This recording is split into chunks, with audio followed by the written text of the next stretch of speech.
Hello, everybody. Welcome back to my Fill a Spread with Me series. Today is episode 2, in which I will be drawing some scenes and panels from chapter 1 of my work in progress webcomic. And over top of that, I'll have a narration of me reading out my original written adaptation of the story. I admit I'm a little bit nervous about this one, but if I'm being honest, I put a shitload of effort into the written adaptation, knowing damn well it was going to be a webcomic the whole time, and somebody's gotta hear this or acknowledge its existence other than me.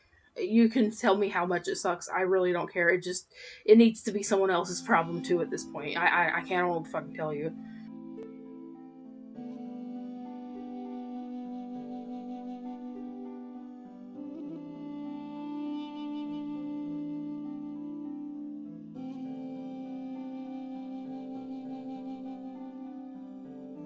Very long ago, in a land known as Ardian, 3 gods acted as one. They governed over their children with great love and adoration. They entrusted their children with gifts of immense power, the ability to take on the strengths and forms of many great beasts.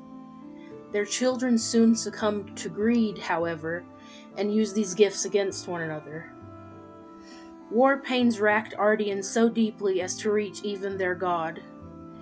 The tears of gods are awesome and terrible things. Their sorrow fractured the very land itself, and split the god into 3 lone entities. No longer one, the 3 gods divided their children into 3 races, each to be governed by their own splintered deity. Esuthin became patron of the Dagonin, who could take to the skies in flight. Inanis undertook the Hexadus, whose claws could slash through iron and steel. And Phaedroth became father to the Arudali, swift and agile with powerful, deadly jaws. Rage between the 3 kingdoms.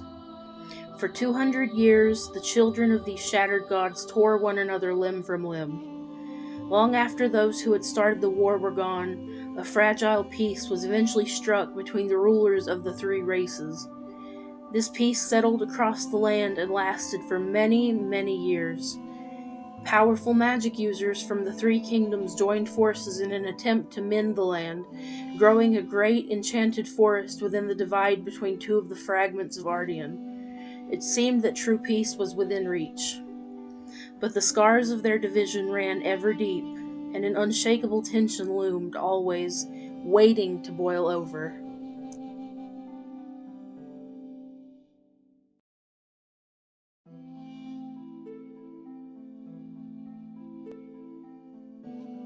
Chambers had always radiated a warm, decadent ambience to Vilda.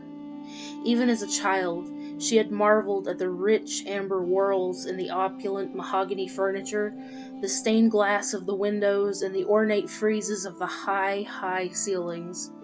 Her own chambers were equally lavish, but her father's quarters had always mystified her. Their regality fascinated her, and reminded her of her father, Nikolai himself. Strong and stoic, but also graceful and warm. All warmth was absent from the room on this day. Vilda sat at her father's bedside. She clasped one of his hands in her own and stared down at the bedsheets as her tears formed an ugly dark spot on the silken damasks. She felt her breath hitch in her chest every few sobs, and tried to focus on her father's hand in hers. It felt cold and frail.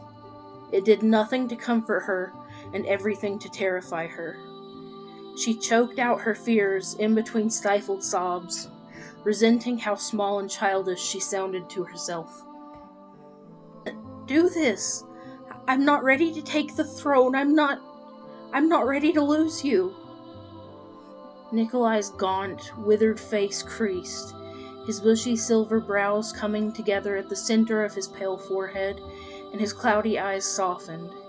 He squeezed Vilda's hand gently. We've seen this coming for some time, Vilda. It can't be helped. I am on my way out, and our people need guidance. This is your birthright. I can never be a great ruler like you. I'll never live up to your legacy. There's got to be another way. The council... His tired face hardened, and he interrupted Vilda firmly. The council is meant to be and has always been an extension of the throne, not a stand-in. Besides you, there is only Eudes, and you know your cousin is unfit to rule. Your people need you, and I believe in you, little one. Vilda searched her father's eyes as she felt the sting of his stern voice. She spoke meekly. Papa, what if Eudes has been the right choice all this time? Nikolai pulled his hand away from Vilda's and pushed off the bed to sit up straight, frustration once more creasing his face. You and I both know that isn't the case, Nikolai snapped. He stared hard into Vilda's face as he spoke, and for some time after, searching for a challenge. He contemplated her for a long moment, nodded to himself, and said, I have something for you. His breath was becoming shallow and ragged again, as it had been of late when he overexerted himself and sat up for too long. Vilda reached out, her hands hovering over Nikolai's gaunt frame, instinctively searching for purchase to lower him back into the nest of pillows behind him in the event he collapsed. Nikolai brushed her hands away, leaned over the edge of the bed, and reached a bony hand underneath his mattress. Wheezing, he pulled something out from between the layers of the bed. It was roughly 3 feet long and slim, something wrapped up in an old and tattered flag, and bound with a few lengths of twine. He held it out to Vilda, lightly panting now from exertion. She took the bundle hastily and sat it in her lap, then with her hands now free, urged Nikolai to lay back again, settling him into the pillows once more. After she was certain he was comfortable, she turned her attention back to the bundle. Papa, what is this? Nikolai began to cough. He held a hand over his mouth and clutched the blankets to his chest with the other as coughs tore through his throat and rattled his frail body. Between rasps he said, Open it and see. Vilda went to work unfastening the knots of twine. 1, 2, 3, and she was done. She peeled back the layers of the worn old flag, and into full view came an ornate sword. It was a slim, silver straight sword, with a polished blade and a hilt of solid gold. Its guard and sweepings were formed into an elegant curve, like a gold ocean wave draped over the wielder's knuckles, and its pommel was fashioned into an ornamental claw. Vilda felt herself become pale. Her heart battered against her ribs as if it wished to break through her flesh and escape. She turned her eyes up to her father, and her face remained aimed at the sword in her hands. Papa, is this... A gentle smile spread across Nikolai's face. He coughed several more times, composed himself, and said, Yes, it is the blade of Crucius, passed down from ruler to ruler since the days of the Great Shift, and now, he coughed once, twice, much harder than usual. I leave it to you. Vilda stared at him, her lips parted as if to speak, but no words came. Nikolai reached out a slender hand to her, and without hesitation she laid the sword back in her lap and took his hand. She fixed her eyes on him, afraid to look down and catch her reflection in the blade, afraid even to glance at it. Nikolai gazed back at her, squeezing her fingers once more. His voice was weaker now, and words came at a greater difficulty.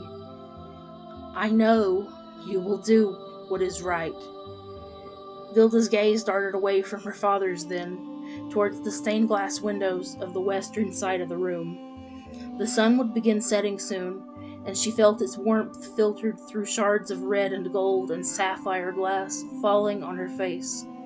She was still staring hard at the western wall when she felt her father's hand retracting from her own. She turned back to face him and saw a peculiar expression on his face. His eyebrows were furrowed in puzzlement and concern, his mouth screwed into a wrinkled pucker, and he pressed one hand to the delicate fabric of his nightgown just where it was covering his sunken chest. Papa? Just as she spoke, Nikolai launched into a violent coughing fit, worse than any Vilda had seen in him until this point. He started to choke, and his coughs rattled loudly in his throat. Then suddenly a fount of red gushed out of his mouth and splattered the blankets. Vilda screamed as blood spurted from her father's mouth and flowed down his chin like a crimson waterfall. He stared at her with wide, frantic eyes, and for one of the few times in her entire life, she saw that her father was afraid. "Thea!" Vilda erupted onto her feet, then froze in place, screaming out the royal healer's name. A mortified paralysis overcame her as she watched wave after wave of blood weep from her father's mouth and nose. The door burst open and Thea strode across the room and to Nikolai's bedside. Her deep brown skin flushed at the shock of crimson covering the bed, and for only a moment she faltered. As she knelt at Nikolai's side and sat down her satchel, she turned to Vilda and spoke with a grim look in her forest green eyes. "Please wait outside, Princess. I will take care of the king." Before she had even finished speaking, she had already turned away from Vilda and taken a number of sachets and filters from her bag. Vilda staggered out into the corridor and shut the door behind her. She pressed her back firmly against the wall and sank slowly to the floor, hugging her knees and the layered skirt of her dress close to her chest.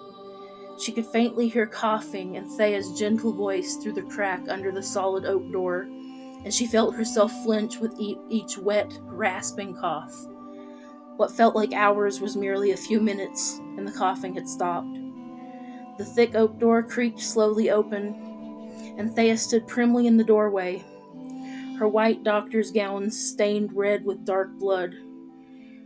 She looked down at Vilda and pulled her satchel up onto her shoulder and said, "He doesn't have long, Princess. You may want to say your goodbyes now." Vilda grimaced up at her, as if Thea were to blame. She almost wished it could be that simple, that she could pinpoint a target for all her anguish, a solitary flesh-and-bone cause for her father's illness, and not the universe, not Inanni, Freya, or any other god or devil. She stood back up on her feet and brushed past Thea through the doorway. The great King Nikolai lay in bed, weak and frail, smaller than she had ever remembered him.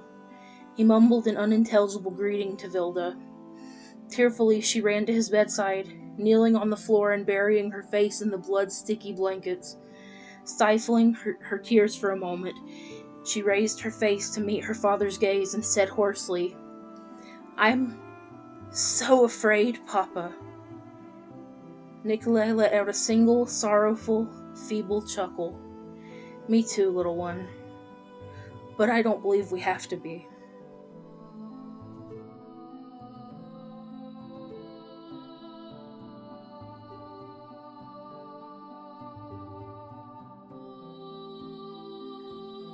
The corridors that separated the king's chambers on the western side of the castle from the princess's chambers on the northern side had never felt so long and cavernous. The sword, wrapped in its old dirty flag, felt like a sack of lead bricks in her arms. Vilda could feel her body carrying itself, could hear her footsteps echo off the stone floor and walls, but her consciousness was planted firmly by her father's bedside. Even as she knew they were dressing and washing him at that moment, in her mind he could just be sleeping. Tomorrow would come, and they would have breakfast together in the courtyard, read poetry in the evening. There would be more days ahead. It was all a lie, and deep down she knew it, but there was some semblance of comfort in that lie that Vilda couldn't seem to find in the truth. Her father was dead. He was dead, and a whole kingdom would be left to mourn, and Vilda would have to guide them. As she passed through a curtain of glass beads and into her wing of the castle, she locked eyes with Flora, who was draped over a chaise lounge in the sitting room. Flora offered Vilda a cautious smile, which Vilda did not return. Persisting, Flora gently pressed, "How was your visit with—" "He's dead." Vilda did not pause in her slow, plodding stride past Flora and on her way to her quarters. Flora's face fell as she stared at Vilda's back for a moment, watching her slowly drift away, then came to her senses and began to follow her. When the two of them had reached Vilda's chambers and the door had been shut behind them, Flora offered her outstretched arms to Vilda and said tearfully, "Sweet Crucius, Villy, I'm so sorry." She embraced Vilda, still holding the sword and flag, tightly. Vilda's arms remained firmly crooked underneath the bundled sword. Her grimacing face was enveloped by the soft cotton of Flora's dress, and she closed her eyes, and once again she could almost imagine that all this would be over in the morning. Flora released her embrace and took Vilda by the arm, guiding her gently to the bed. Vilda sat down, and Flora let down the canopy around them before she sat down beside her. I thought Thea had given him the rest of the year. Flora spoke with the fingers of one hand brushing her lips in worry. Thea was wrong. Vilda stared down at the sword, wrapped up in its flag, sitting in her lap again. Flora, still gazing at Vilda with concern, turned her attention to the bundle. "What is that, Villy?" Vilda silently pulled away the folds of the flag's fabric. She stared hard at her reflection in the blade as Flora gasped, "You're going to be crowned!" Vilda watched as tears she didn't realize she was shedding fell onto the blade, warbling her reflection and twisting her face into someone else's. She looked up at Flora. "I suppose I am."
Yeah, I had kind of mixed feelings about this spread. Making it was so much fun. It was such a fun project to work on, but I don't know how I feel about the final outcome. Kinda don't like it. Kinda don't like it. Like, there's individual pieces that I find enjoyable, but I don't know. What sucks is, like, I went into this specifically with the goal of trying to practice, like, composition and stuff. And you'll see, if you noticed at the beginning of the video, I did a practice run for, like, the composition of the sketch. Like, I went all in on this, trying to do it right for once. And I guess I didn't do it right after all.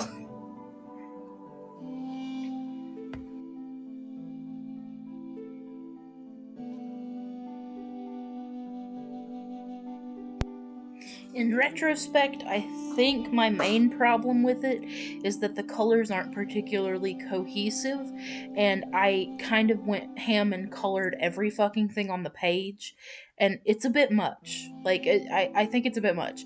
I feel like next time I do this, I'll try to restrain myself and not flesh out every single sketch on the page. I might just be biased because I don't like how it came out, but I also think the little wide angle shot of Nikolai and Vilda in his bedroom, in the top left area of the pages, I think that killed it pretty hard. Like, that it looks so bad, so fucking bad. That's like the one part of this spread that I hate, like, actively. Uh, I'm impressed with my ability to bullshit that sword. Not impressed, more uh, baffled. I do not know how to color metal traditionally, and I think it shows, but like I just kind of went in and like scribbled on it with the silver and then added a little shading under the ribbon, and like I mean it looks like metal to me. I don't know. But yeah. That's the spread. So give me your thoughts and prayers and